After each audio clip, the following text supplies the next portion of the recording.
course, all actors want some sort of edge or, something they can play with. You know, his nickname for me was Governor. So I hear him from the other room, Governor, I have a question. And it was just, I go, Donald Sutherland is calling me Governor. I said, this is, how great is this? This is all, I have a great job. I'm Tyler Nichols with JoeBlow.com, and thanks for joining me today, Jaden. Thank you. Thanks for having me. First of all, I saw the movie just a couple days ago and absolutely loved it. I thought you did a fantastic job, and I would rank it amongst my favorite King adaptations. So I was curious as to what interested you in this story and specifically the character of Craig. Those answers are sort of tied together because I think what Stephen King is, what makes him special as a writer is his ability to create these characters that feel very real. And Craig was one of those characters that very complex. He's very far from perfect, which I loved. Of course, all actors want some sort of edge or, something they can play with. But, for the most part, he starts off as this timid, sort of loving person. And eventually he grows to be a little bit more confident. And then, he makes a lot of mistakes along the way, and huge mistakes that that are affecting other people's lives, and he has to deal with those consequences and the weight on his shoulders. He deserves it in a way, and you see him grow. He thinks he can take things in his own hands. He thinks he's growing faster than he is, but he realizes he's still a kid, which is something that I think a lot of people at that age have to deal with, including myself at 19 and Craig at 18. It's just, that's what happens when you're growing up. And I just love that. I love that he's not he's not this knight in shining armor. He tries to be, but he messes it up and ends up hurting people. Well, and I'm curious too, Colin O'Brien plays a younger version of your character, and obviously de-aging CGI has been such a big thing, which was even done with you on It Chapter 2. I'm curious, was there any conversation of you playing that role, the younger version? No. I think Colin did a great job. It was interesting because I still do play. I play 15 or 14 to 18. Mm-hmm.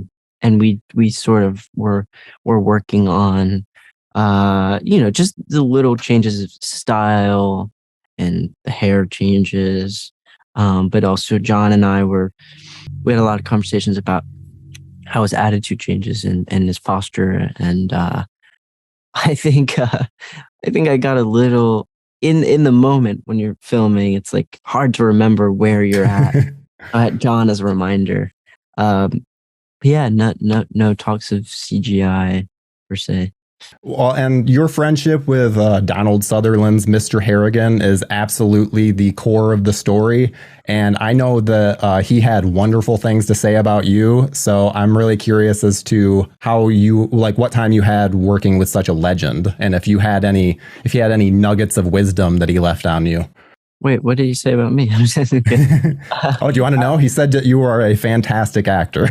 Oh, he was blown away by you. That's amazing. That's amazing.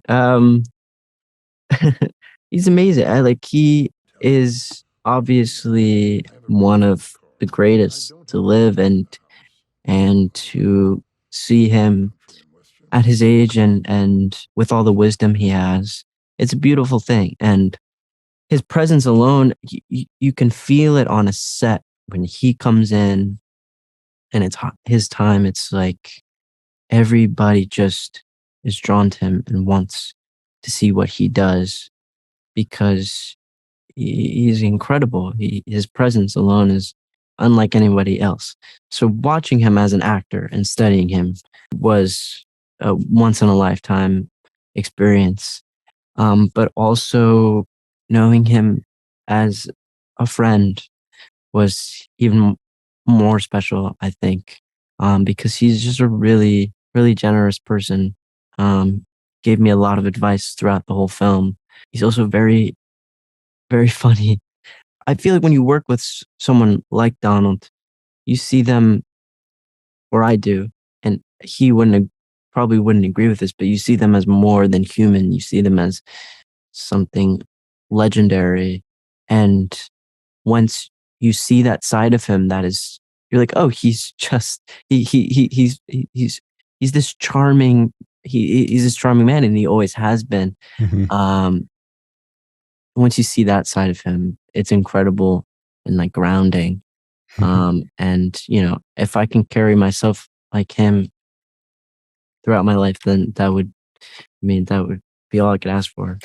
I'm right there with you, man. Thank you so much for sitting down with me. Thank you. I am so excited to speak with you today, Mr. Hancock. I've been a fan of yours for quite some time. Oh, thanks, Tyler. Call me John. I appreciate you. Okay, John. Well, I have a few things. First, I saw Mr. Harrigan's phone a couple days ago and absolutely loved it. I think that it is the perfect coming of age tale.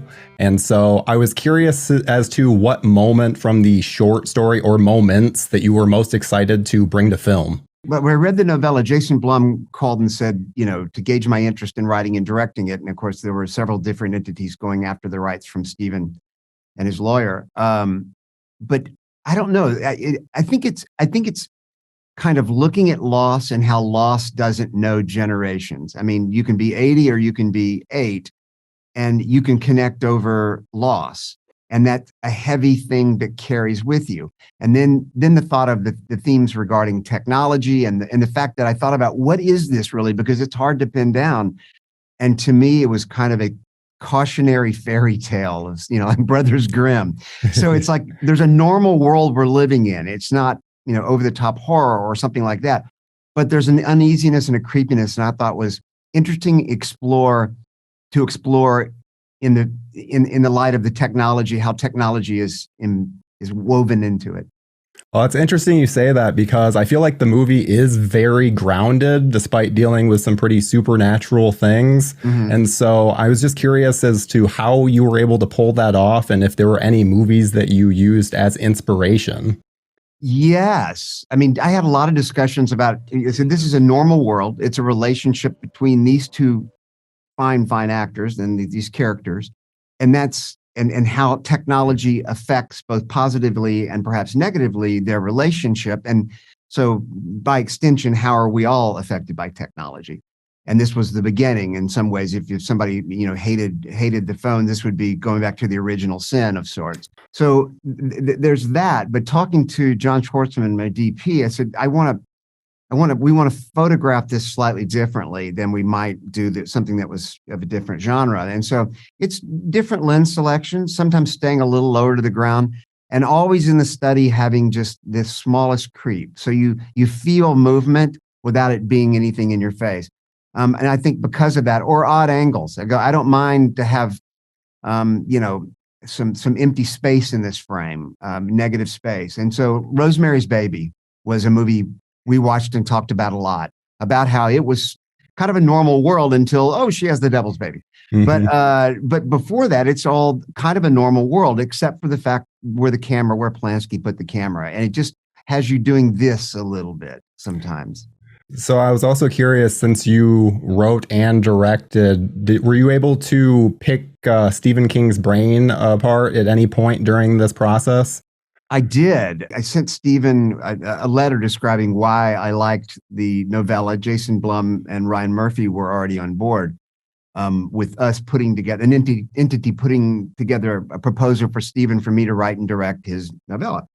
And so he was great from the very start. And we, even though we've never met in person because of COVID, we have I think a friendship. I mean, I would consider it a friendship. I hope he would too, because I kept him involved and he kept me involved with thoughts. And any question I had, within 5 minutes, he would email me back, and I would send him pictures from locations. Does this look like Howie's Market to you? The one that was in your mind's eye. You created this. It didn't exist. So tell me, does this look right? And he would say, yes, that's perfect. And I go, well, can we add? He goes, if it had this, that would be even better. So he was very, very helpful. And then, thankfully, when I finished the script, he read it and gave it a thumbs up. And then he's seen the movie and really, really loves it. So that's good. Well, that's awesome to hear. It is one of my favorite King adaptations, so you should be Oh. very proud. Oh, thanks. Final question. I was curious, what was it like working with such a legend in Donald Sutherland? Man, I mean, I've been such a fan for such a long time that the thought of having, I mean, Donald was at the top of my list, and I was fingers crossed that he was going to say yes. And he did. And he was just one, obviously so talented and sharp as he can be, and so generous to the crew. You know, his nickname for me was Governor. So I hear him from the other room, Governor, I have a question. And it was just, I go, Donald Sutherland is calling me Governor. I said, this is how great is this? This is all, I have a great job. And he would come in and whisper things to me. And, you know, one of the things he whispered after about the first day he had worked with Jaden, when he goes, Jaden is a fine actor. He goes, he is challenging me in all the right ways. So anyway, I loved my time with Donald, and we still stay in touch. Say, I can do it, we are gonna be friends.